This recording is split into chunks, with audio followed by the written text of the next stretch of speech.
Bueno, la policía detuvo a los enfermeros.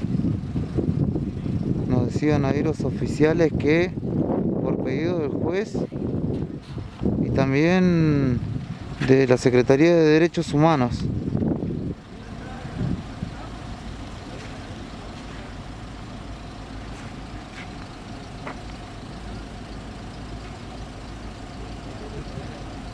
Este es el panorama a esta hora en la ciudad de Río Gallegos. 3 de la mañana, exactamente.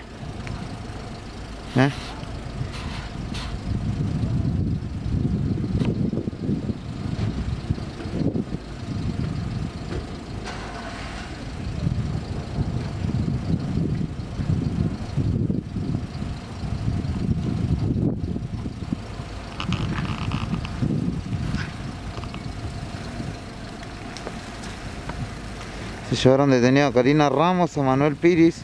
No sé si había alguien más aquí.